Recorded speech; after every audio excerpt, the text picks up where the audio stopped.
Qu'est-ce qu'on entend? Là, c'est le toit, là. Ouais, il y a une chenot qui est pétée. Ça fond la neige. Ça fond la neige. Bon, alors, ce que vous entendez derrière pour ce podcast avec Aline Peugeot, eh bien, c'est simplement la neige qui fond. On était en zone orange avec tous les intempéries propres à la neige qui a été extrêmement lourde. Il y a eu des dégâts. En plus, Romans a été une des communes les plus touchées, durement touchées par ces intempéries. Donc, si vous entendez des bruits d'eau, c'est normal. Ça n'a rien.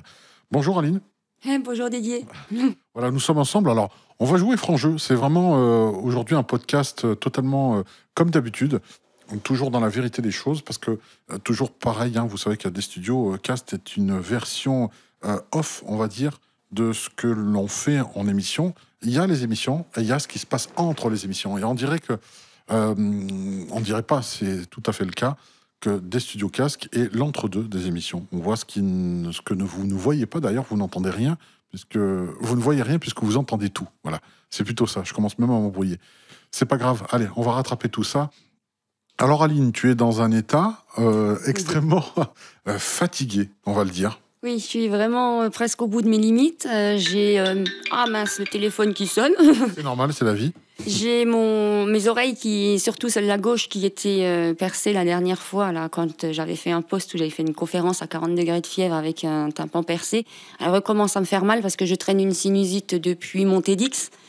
Et je continue quand même mon parcours. Je suis assez sollicitée en ce moment. C'est des périodes comme ça, on n'est pas fonctionnaire. Il y a parfois des longues périodes où on peut se reposer, puis d'un seul coup, c'est le rush.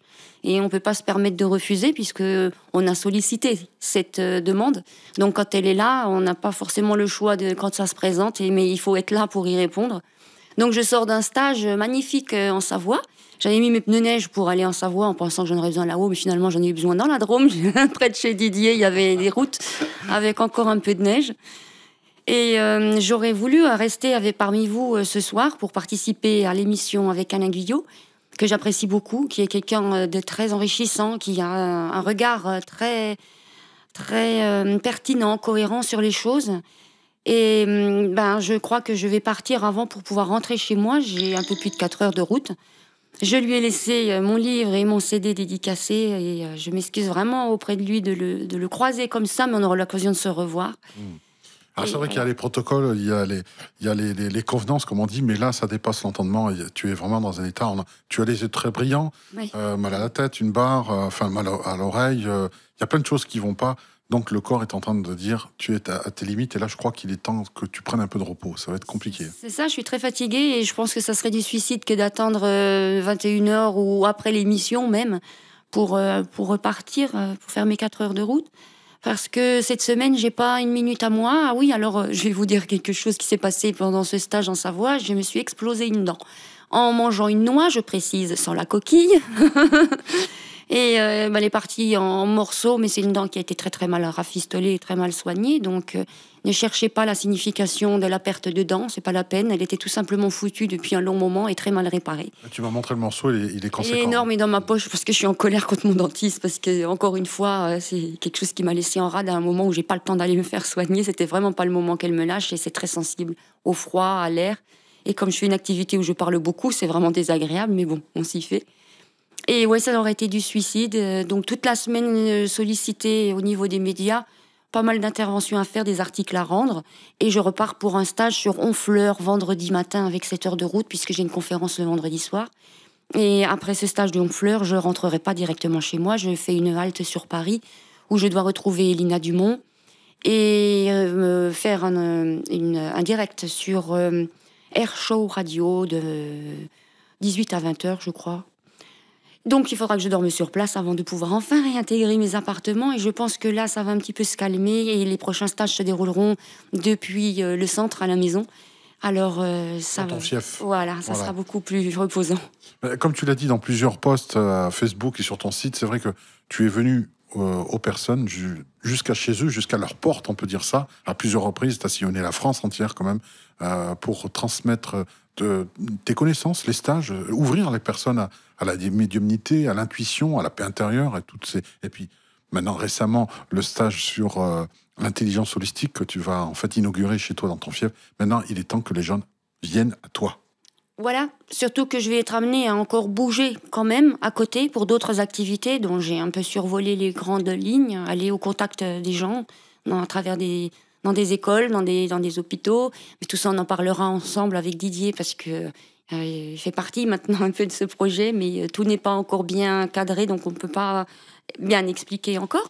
Mais je suis chez Didier aussi pour la raison suivante, c'est que, comme beaucoup le savent, il a repris en main mon site qui était une véritable catastrophe, un peu à l'image de mes placards à la maison, c'est-à-dire que tout était en boule dedans et et je fermais la porte et ça tenait, mais bon.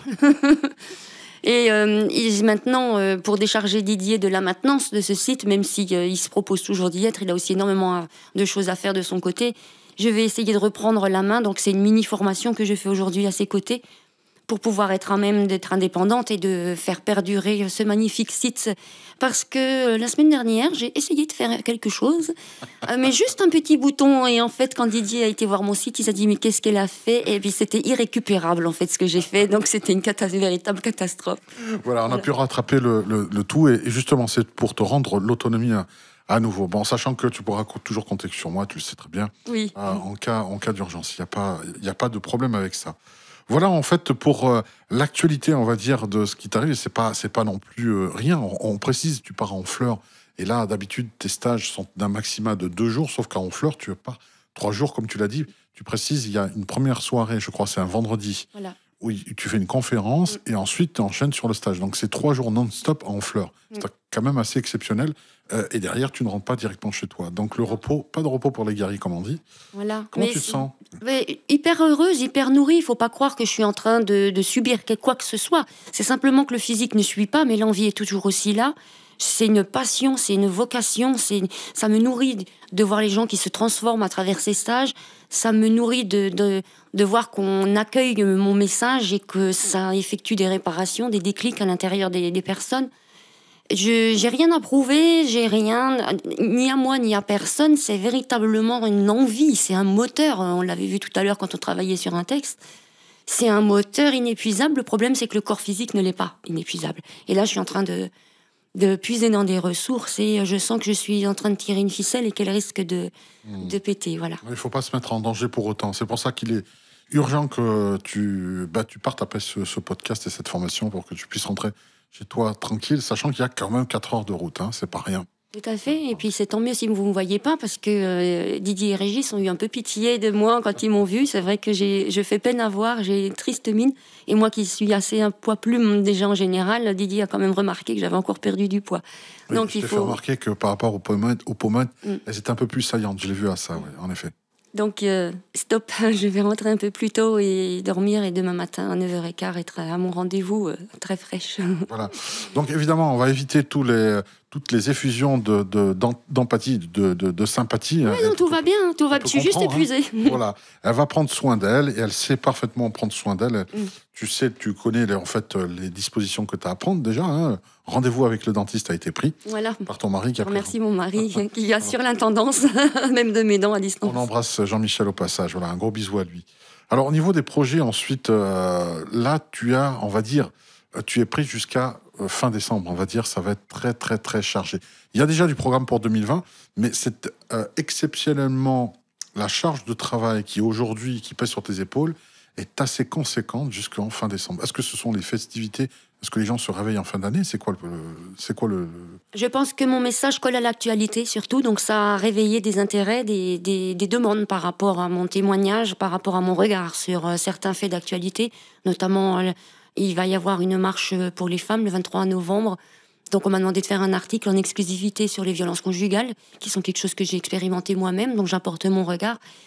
C'est pas simplement un témoignage, dire ce qu'on se doute de comment ça se passe. Les témoignages, on en a suffisamment. Mais c'est comme pour mon autobiographie, ce que je partage, c'est surtout l'apport que je peux apporter au niveau des solutions que l'on pourrait trouver. Parce que c'est bien de témoigner, mais tout le monde est au courant, mais on ne fait rien. Et on a l'air démunis par rapport à des propositions cohérentes de ce qu'on pourrait mettre en place pour faire cesser ce genre de choses. Donc, informer est une chose, mais agir en est une autre. Exactement. Donc, il faut de l'action. Tout à fait. Aussi. Et c'est ce que tu proposeras, en fait, des... Plein de solutions, moi, mais bien sûr. D'accord. Parce qu'ils ne prennent pas... beaucoup de paramètres sont écartés, alors que... il faut les prendre en considération quand on apporte une aide, sinon l'aide n'est pas efficace, elle est même inutile. Si on s'occupe par exemple que de la femme battue et pas de ses enfants, on a fait un quart du boulot, pas tout. Ouais, il n'y a pas toute l'équation. Il faut prendre l'équation dans son ensemble, c'est-à-dire tout ce qui va avec. C'est vrai qu'une femme sans ses enfants, c'est plus une mère, du coup. Hein. C'est ça, mais si la femme comprend quelque chose, mais que les enfants restent dans ce qu'ils ont pu observer, expérimenter, ils vont faire perdurer une forme de communication qu'ils vont penser normale, en l'occurrence la violence, et eux-mêmes connaître, créer des couples de violence avec ce qu'auront connu leur mère. Alors, il y a la problématique de la mère elle-même, les violences qu'elle subit, mais même si les enfants ne subissent pas directement la violence, en général, ça va de pair. Hein. Les enfants sont aussi souvent, très généralement, violentés par la même occasion, ne serait-ce que moralement aussi, par la vision qu'ils ont. Donc, il y a aussi toute une prise en charge satellitaire à côté des Tous les dégâts qui ont été causés, voilà. Collatéraux, on va dire. Voilà, collatéraux, c'est ça. C'est affreux de dire ça, mais c'est comme ça qu'on doit le dire en termes techniques. Et puis, je pense aussi que on aime mettre des PV, comme on dit quand on pénalisait les gens. Voilà. Et je crois qu'il est temps de pénaliser les témoins qui n'agissent pas, qui n'interviennent pas. C'est un non-assistance à personne en danger. Il faudrait former les policiers et tous les corps autour, les assistantes sociales et compagnie. Une femme qui dit non mais c'est pas grave, qui protège son mari. Il faut bien comprendre que cette femme, elle a tellement honte que, vous savez, on est dans ce cadre de figure quand, par exemple, on monte sur une scène et on se casse la figure dans les escaliers avant de monter sur cette scène. Tout le monde qui rigole. Qu'est-ce qu'on va avoir comme réaction ? On aura tendance à faire comme si on l'avait fait exprès. On essaye de minimiser le truc. Parce qu'on a tellement honte qu'on essaye de s'en sortir la tête haute. Donc la femme, elle a tellement honte de ce qui lui arrive qu'elle essaye de s'en sortir la tête haute. Donc elle dit, c'est pas grave, c'est juste un dérapage. Non, mais c'est pas grave. Limite, c'est pas grave, on l'a fait exprès juste que pour vous amuser. C'était prévu. Voilà, c'était prévu. Vous voyez, donc après, il faut arrêter de dire, ouais, mais la femme, elle défend son mari. Mais oui, mais il faut comprendre pourquoi elle le fait. Non, il faut beaucoup de courage. C'est vrai qu'il y a ce témoignage souvent assassin. Lorsqu'une femme subit des violences, on dit t'as qu'à le quitter. Et c'est pas facile. Non. Il faut lui donner tout l'accompagnement qu'il faut parce que souvent elle est dépendante de ses enfants. C'est souvent des femmes aussi, pas que, mais il y a des femmes qui ont des enfants en bas âge et qui sont nombreux. Des fois 5, 6. Et comment une femme peut avoir son indépendance lorsqu'elle a autant d'enfants. Donc elle est dépendante de son mari, financièrement, moralement, tout. Et là, c'est compliqué. Donc ne pas juger ce genre de choses. Je crois qu'il y a cet amalgame qui est fait. C'est surtout la trouille, parce qu'en attendant, il n'y a pas de mesure de protection, de mise à distance de la personne qui frappe sa femme. Il peut la retrouver n'importe où. Mais non, il est en liberté, donc il peut la retrouver. Elle a peur d'être retrouvée. Quand moi, ça m'était arrivé pendant 7 ans, qu'on me récupérait la tête en sang dans la rue, et que la BAC venait... et embarqué mon conjoint de l'époque, et que moi, on m'emmenait au poste, on me disait, alors, vous portez plainte cette fois-ci ? Et moi, je disais, et alors, la loi, elle a changé ? Est-ce que si je porte plainte, il va rester suffisamment longtemps enfermé pour que ça me laisse le temps de disparaître, d'éventuellement changer de nom ? Enfin, je sais pas, ce qu'il y a des dispositions dans ce sens. Il me disait, non, il va pas rester longtemps, il va être vite relâché, puis il vous retrouvera, puis il se vengera encore plus fort. Et je dis, voilà, du coup, je porte pas plainte. Si rien n'est mis en place, on dit porter plainte, à quoi ça sert ? Attendez, c'est pareil, ma fille a porté plainte pour son viol, mais à quoi ça a servi ? Rien. On fait rien autour pour que ça aboutisse, pour donner les moyens. Donc on comprend vraiment, Aline, la démarche qui est très très honorable de ta part, justement, de réveiller les consciences de ce côté-là pour éviter non seulement dénoncer c'est bien, mais agir c'est mieux. Voilà. Complètement. Et je pense que tout le monde peut contribuer. Je crois que sur Facebook, il y avait une action où quand les femmes se postaient en photo avec un faux grain de beauté posé, elles annonçaient quelque part qu'elles étaient violentées. C'est une façon cachée et codée de dire ça. Donc c'est une initiative que, personnellement, je salue au passage. Voilà, donc il n'y a pas que ça. Il y a plein d'autres choses. La journée de la femme aussi à Montbéliard, on t'a appelé. C'est marrant. Je suis abonnée à la Maison du Peuple depuis le TEDx. Là, il s'est passé dans la Maison du Peuple de Belfort et j'ai été contactée pour y faire une conférence le jour de la journée de la femme en mars, le 8 mars. Donc je suis très contente parce que c'est une belle salle, si c'est la même salle que le TEDx. Mais c'est un lieu prestigieux, la Maison du Peuple. Et prendre la parole à l'occasion de la journée de la femme, j'ai déjà eu l'occasion de le faire pour une tribune exclusive sur Saravasti, c'est un site, j'ai du mal à dire le nom. Et c'est un véritable honneur que d'être le porte-parole des femmes. C'est tout à ton honneur, en tout cas, de d'avoir un témoignage aussi proche de la réalité, puisque tu n'es pas seulement une personne... Je crois que tu n'aimes pas qu'on dise un titre, par exemple, le combat d'une femme. Il y a une espèce de dualité que tu n'aimes pas. Le combat veut dire confrontation. C'est pas quelque chose que tu aimes. Bah, écoute, on va décider peut-être du titre ensemble de ce podcast, et ça sera inclus, du coup, à l'intérieur. Comment tu aimerais qu'on appelle ce podcast? Quel titre on pourrait... L'engagement. L'engagement d'Aline Peugeot. Ouais. Ouais, on peut dire ça. Oui, c'est ma participation à éveiller les consciences afin de construire un monde meilleur. C'est toujours mon même message. Ainsi, nous avons parlé, comme on disait tout à l'heure, nous avons acté le fait que, effectivement, le titre de ce podcast, ça sera l'engagement d'Aline Peugeot en tant que femme, voilà, et pour les femmes aussi, mais puis surtout pour la prise de conscience de l'action plutôt que la dénonciation. Sachant que j'ai pas pris parti contre les hommes pour autant. Hein. Non, attention. Pas dirigé contre eux. Ah, du tout. J'ai même parfois des femmes sur le dos quand j'exprime certaines choses qui me semblent importantes de réaliser. C'est-à-dire, je vais les dire clairement, c'est-à-dire que tant qu'il y aura encore des femmes pour jouer le jeu de la bimbo, de la femme facile, de tout ça, pourquoi ça changerait? Tant qu'il y aura encore un élément qui incarne ceci, les mentalités ne changeront pas. Il faut vraiment faire bloc et montrer ensemble, sans aucune exception, ou alors des raretés, afin que la rareté, justement, ne détermine pas la majorité. La généralité, ne devient pas une généralité. Oui, donc... si on ça veut passe par là. Pour toi, ça passe par là. Ça passe par là. Il faut arrêter d'accepter de jouer le rôle de femme-objet. Ou alors, on arrête de s'en plaindre. On arrête de se plaindre des conséquences.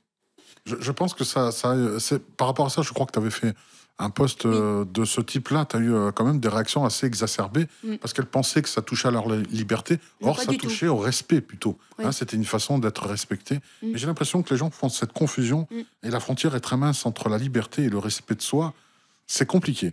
En fait, c'est tout simplement, justement, vous redonner cette liberté de vous trimballer en short sans que ça soit interprété comme étant quelque chose, comme étant une provocation. C'est justement ça qu'il faut comprendre. Donc, c'est pas du tout contre les femmes, c'est pas du tout contre les hommes, c'est justement essayer de rassembler dans le respect de chacun. C'est tout. C'est super. J'adore, je t'écouterai des heures comme ça. C'est formidable. Le TEDx, on va y revenir rapidement. On va quand même le signaler. Il s'est passé quelque chose de très très rigolo. Tu as bénéficié d'une séance d'EFT à distance. Oui, merci Valérie. Je l'ai dit, j'ai dit 2-3 fois, mais peut-être un peu brièvement parce que j'avais pas le temps. Mais Valérie, oui. Je l'ai appelée au secours tellement j'étais en trac pas possible. J'ai dit, Valérie, il faut faire quelque chose. Elle s'est proposée de... Ou c'est Didier qui lui a dit, va au secours d'Aline, là, parce que je sens qu'elle est en stress. Et donc, Valérie m'a appelée. Elle m'a dit, voilà, tu vas faire ce que je te dis. J'étais dehors et je prenais l'air. Il faisait très chaud à l'intérieur de la maison du peuple. Et j'ai posé le téléphone parce qu'elle m'a dit, il faut que tu aies les mains libres. Alors, j'ai posé le téléphone par terre sur le trottoir. Et il y avait 2 autres conférenciers du TEDx à mes côtés. Et je lui ai dit, ah bah tiens, vous pouvez le faire aussi, parce qu'ils étaient autant en stress que moi. Donc on s'est retrouvés à 3 bonhommes en train de gesticuler sur le trottoir, les voitures nous klaxonnaient derrière, tout le monde nous regardait un peu ébahis, parce qu'on fixait un téléphone par terre tout en faisant des singeries avec nos mains et en répétant des phrases que Valérie nous disait de répéter avec une conviction de fou, tellement on était dans le trac. Et ça a duré, on va dire, 20 minutes. Donc, oui, bien 20 minutes. Et ça a fonctionné, on était beaucoup mieux après. Pour ma part, c'était bon. Je me suis tapé plusieurs fois les points que Valérie m'avait décrits, le haut de la tête et tout ça, et sous les côtes avant de passer à mon... Donc j'avais l'air d'un singe en train de faire des trucs bizarres, mais ça m'a beaucoup aidé. Je me suis lancée sur la scène et c'est parti tout seul. Et d'ailleurs, on peut dire qu'il y a eu un silence magistral et magique, un silence d'or dans la salle où ils t'ont écouté. Tu l'as dit, tu l'as posté aussi à un moment donné. Tu te demandais les applaudissements, est-ce qu'ils étaient pour toi? Je comprenais pas pourquoi ça durait aussi longtemps, si j'avais un truc à faire, si j'avais pas loupé un truc. J'ai pas compris. Mon cerveau a bugué. C'était la première fois que je connaissais ça. Et je voulais partir pour laisser la place au suivant. Mais il y avait le directeur de la Chambre de l'Industrie et du Commerce qui me faisait signe de rester. Et puis, comme il voyait que j'avais vraiment envie de partir, il est venu sur la scène et il m'a dit « Aline, c'est pour toi, ces applaudissements, c'est pour toi ». Alors, j'ai été tout embêtée. Donc, je savais pas si j'avais le droit de dire bonjour, merci ou quoi que ce soit, vu qu'on nous avait dit que c'était très cadré, ces conférences TEDx. Et donc, je me suis inclinée, une petite révérence très discrète, mais il y avait vraiment toute ma reconnaissance et mon humilité. Voilà, j'étais très impressionnée. Alors, de l'assistance qui était présente ce soir-là pour l'enregistrement, ça a été une standing ovation. Hein. C'est plus que des applaudissements, puisque c'était assez long. Ils t'ont langoureusement applaudi pour te témoigner tout cet amour. Est-ce que finalement, lorsque tu étais sur le moment et lorsque tu as compris, parce que ce directeur qui montait sur scène pour te dire c'est pour toi, est-ce que tu as fermé les yeux pour engrammer ces applaudissements, les graver dans ton cœur? Est-ce qu'il y a eu un instant d'éternité comme ça, magique? Après. Il dure toujours. Il a commencé après, il dure encore. Il dure encore. Oui. Et mon mari a failli tomber dans les pommes dans l'assemblée parce que à un moment donné, je me suis tue. Il y a eu un silence très profond et il s'est dit aïe, aïe, aïe, aïe, ça y est, elle a le trou noir, elle a le trou noir. Et il s'est senti avoir les fourmillements dans la tête. Et j'ai dit, ça, c'est quand on commence à tomber dans les pommes. Et d'un seul coup, j'ai redémarré et il s'est décomposé sur place. Et après, il décroisait les doigts parce qu'il attendait le prochain trou et qui n'est pas venu. Donc, quand il y a eu ces longs applaudissements, lui, il était dans la salle et il a vécu ça tout à fait différemment de mon point de vue à moi. Pardon. C'est qu'il a pris conscience aussi, lui, de ce silence qui l'a beaucoup impressionné. Et à la fin, quand il a entendu tous ces applaudissements, il a senti cette envie de se lever. Mais je ne sais pas si le public, dans un TEDx, a le droit de se lever. Donc lui-même, il a failli se lever, puis il s'est dit, mince, si je le fais, tout le monde va vouloir suivre. Et il ne savait pas si c'était permis. Mais il a perçu cette envie-là de... Oui, une innovation, comme tu as dit. Oui. Et du coup, une standing ovation. Et donc, la hola que l'on voit souvent dans les stades a failli se produire, on va dire, ce soir de TEDx. Ils sont venus me témoigner après tout ce qu'ils n'ont pas pu dire, tout ce qu'ils ont exprimé quand même dans ces silences et à travers ces applaudissements. Ils sont venus me le dire d'une manière très touchante, avec des pleurs, avec plein d'espoir, avec beaucoup de reconnaissance, d'exprimer ce qu'eux-mêmes ressentaient, d'exprimer un espoir, de dire que... de témoigner qu'il n'est jamais trop tard et que tout est possible. Ça, j'ai eu des personnes très âgées vers moi me dire d'un ton décidé, comme s'ils venaient de décider eux-mêmes de stop, maintenant je vais être heureux. Alors, du point de vue de Jean-Michel et du public ce soir-là au TEDx, il n'y a pas eu de trou. Par contre, toi, tu as quand même eu un vrai trou.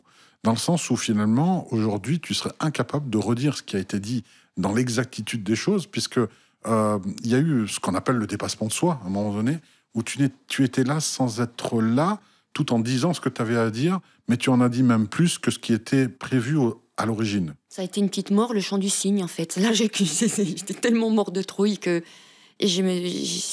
Oui, il y a une autre dimension qui a pris possession de moi ou qui est venue à ma rescousse et... Le texte, il s'est exprimé tout seul. Ma bouche, elle parlait toute seule et mon mental observait et disait... T'as vu, ils sont tous silencieux. Il faut que tu regardes un peu à gauche. Puis maintenant, il faut que tu regardes un peu à droite. Il faut que tu oublies personne. Regarde en l'air. Maintenant, regarde un peu plus bas. Puis non, je vais pas regarder plus bas. Ils vont m'impressionner. Je continue à regarder à gauche. Donc, il y avait tout ce dialogue interne. Et ma bouche, et c'est ça qui est impressionnant, qui continuait de réciter son texte, d'exprimer. Sans que tu aies un contrôle dessus. Sans que j'ai un contrôle, mais tout en ce que je le vibre, que je le vive. D'où cet instant que vous allez voir quand la vidéo tournera. À un moment donné, ma voix se casse et les larmes me montent aux yeux. Donc je vivais ce que je disais et une autre partie de moi observait, commentait et me guidait. C'est un truc de dingue.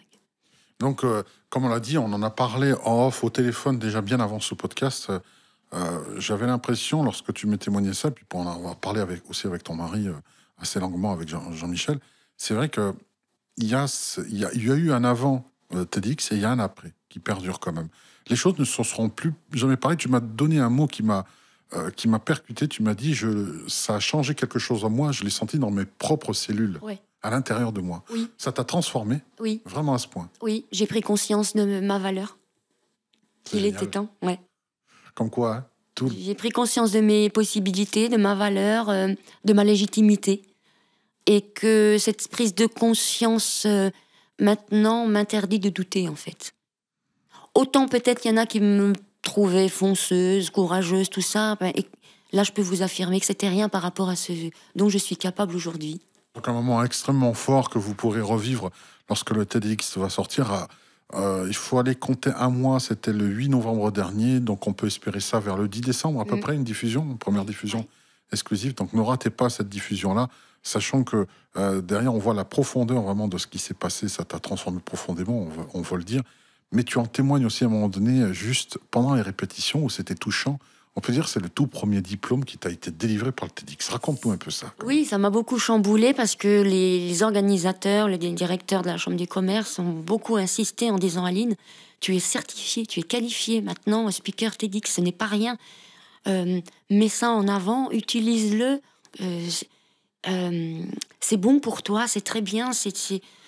Et moi, ça m'a épaté parce que, comme j'ai dit souvent, le seul diplôme que j'ai eu dans ma vie, c'est mon permis de conduire. Et encore, je pense que c'est un coup de bol ce jour-là, c'est pareil. Quelqu'un d'autre a dû conduire à ma place.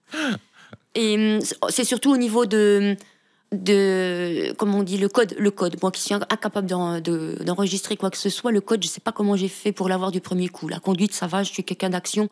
Donc, je trouvais pas ça compliqué du tout. Mais j'ai loupé mon brevet des collèges, j'ai jamais eu de diplôme dans ma vie.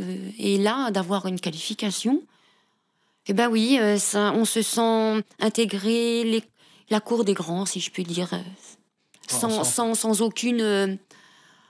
aucun orgueil. Là, on a passé une étape.